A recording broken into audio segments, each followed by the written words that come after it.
We now have an unrealistic, incredibly expensive, socially damaging prohibition of drug policy. People will, at various points along the way, come to differ. There'll be people who'll be for total legalization. There'll be people for more control.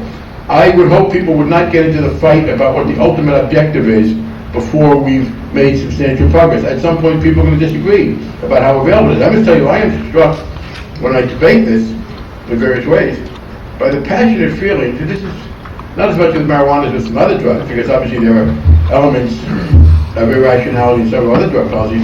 But some of the people I most respect and work with most closely, African American members of Congress in particular, are concerned because given the degree of social disorganization that a history of racism in this country has inflicted on minority communities, they are afraid of the vulnerability of some young members of that community. And that's not something I'm prepared to totally disregard and say, okay, I know the answer right away. But we do know what's wrong. We may disagree on what's ultimately right. We've got a ways to go to get there. That's what I'm going to talk about. First, and an argument that I think will have some appeal to the broader community, because the broader community is in fact very negatively impacted by the way in which the drug law is carried out, the marijuana laws, and it has to do with this. It has to do with privacy. We read from time to time about police practices that invade people's privacy. Racial profiling stops of people at random. Invasive techniques in your home, these heat sensing and other kinds of techniques. Searches that violate the Fourth Amendment prohibition against unreasonable search and seizure. Some of you may have already done this, but make a note. You will find that 90+% of the examples we have of police practices that violate privacy are driven by the drug war. And there's a logical reason for it. If any one of us goes outside and is robbed, mugged, if our cars are vandalized, if our homes are burglarized, we become the best friends of the police. We are the victims of the crime, and what we most want to do is to give the police information so they can help solve the crime. The concept of victim of crime isn't just a philosophical one, it's got law enforcement implications. Tell the police to protect people against robbery and burglary and vandalism and assault, and they have a set of people who are helping them, giving them information, giving them descriptions, telling them when it happened. Tell them to stop drug transactions, and you are telling the police to prevent something where all the parties to the transaction are going to resist any help, giving the police any help. In other words, normal police techniques don't work. There are no complaining witnesses. There's nobody who's going to help you. The police are driven to violate people's privacy in trying to combat drugs by the nature of the so-called crime that we've defined. There are no people who consider themselves to be victims, and no one helps the cops. And this insistence on this kind of absolute prohibition policy and going after the users, etc., that's what leads to most of the disputes we have about police protection. The New Jersey police, as you know, racial profiling became a big issue in New Jersey, and I live in Massachusetts now. I was born and brought up and went through high school at exit 14A, the New Jersey Turnpike, and New Jersey's got a lot of roads, and it's a big north-south highway. And the New Jersey State Police defended themselves on the racial profiling charge by saying, we were just doing what the federal government asked us to do. The federal government, the Jersey Police have said this officially, the federal government asked us to stop these drug couriers, and most of them were black and Hispanic. Well, they didn't have, you don't do racial profiling to catch muggers. You don't have to do racial profiling to catch burglars. People say, hey, a guy in a car, such and such a car, just held up my store. So you stop that car. You don't stop every car with an African American or a Hispanic in it. So that's a very important argument, that the way in which we now carry on this drug war substantially impacts other people by being a generator of this kind of law enforcement problem. Second argument, of course, is that it's enormously expensive.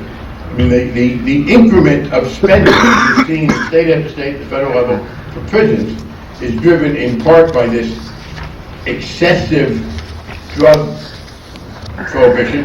And even people who aren't ready to see it made totally legal must understand the unfairness. I mean, it's mostly just life destroyed. I locked up these people a long time.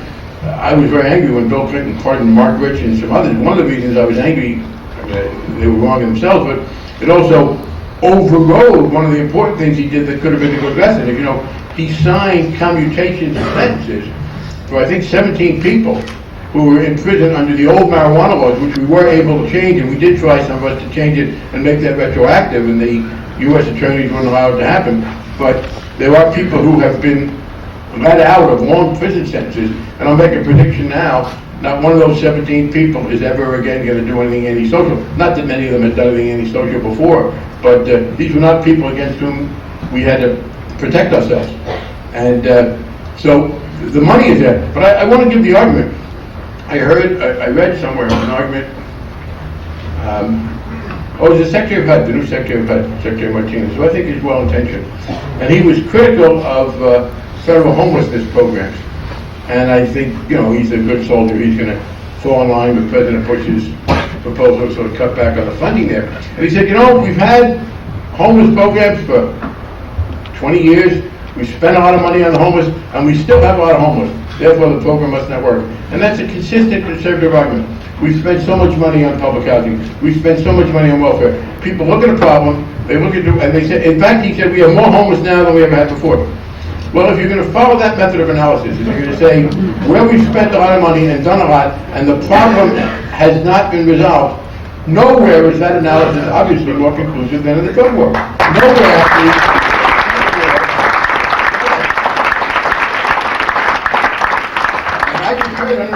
I was away for a while and just heard on the radio as I was coming in that a missionary and his daughter were shot down by a Peruvian plane because they look like drug dealers. I'll give the military, U.S. military, some credit for shrewdness here.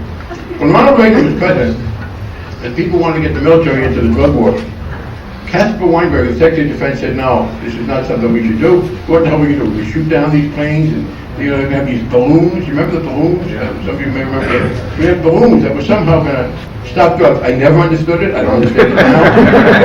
I only know that I don't think that they did.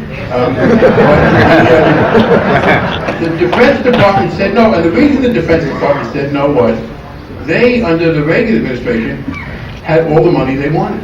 I mean, the Reagan administration so put money out for defense. I mean, Caspar Weinberger, when he was in the California budget operation, was known as Cap the Knife. My friend Ed Markey said as Secretary of Defense, he became Cap the Ladle. And spooled out the money to these people. Well, Weinberger said, hey, we don't need the money, and we certainly don't need the aggravation to waste of time. It was only when we began to cut the defense budget in the post-Cold War era that the military suddenly discovered the virtues of being involved in the war on drugs, because it added to their budget. And it did add to their budget, and it's, of course, a total waste of money. I've told people, I mean, the notion that we can keep drugs out of America, one of the conservatives have one more inconsistency, and I don't want to get into the suggestions. They have accurately educated America as to the power of the free market. It is the case that if a large number of people have money and a desire to buy something, it is very hard for government to get in their way. The markets have enormous erosive power against efforts to stop them. They absolutely ignore that fact with regard to the drug program. What you have are a lot of people who have money and want to do it. That's, by the way, the conservative argument, which makes it clear that the only sensible drug policy is one that focuses overwhelmingly on demand reduction. Because the conservatives are the ones who will tell you, by their analysis, that where you have a strong demand in a free society with a lot of disposable income, it's going to be virtually impossible to stop it from being satisfied. And that's, of course, what our drug program tries to do. And that's why efforts that do not do anything more than pay lip service to demand reduction, and we finally got an honest answer recently, as you know, that said, yeah, even the things they were saying were demand reduction weren't, but they weren't really spending that much on treatment. But anyway, that's where we are. The conservatives, as I said, missed the point. That's particularly the case with interdiction. I do not think there is a dumber policy pursued by any government anywhere in the world than for the United States to try physically to keep drugs out of America with a lot of people and money. I do believe, I mean, this is a very free society. People and goods come and go and come and go. We have enormous borders, not just with Mexico, we have Canada, we have all these coasts. I mean, I do think if you told the military and the INS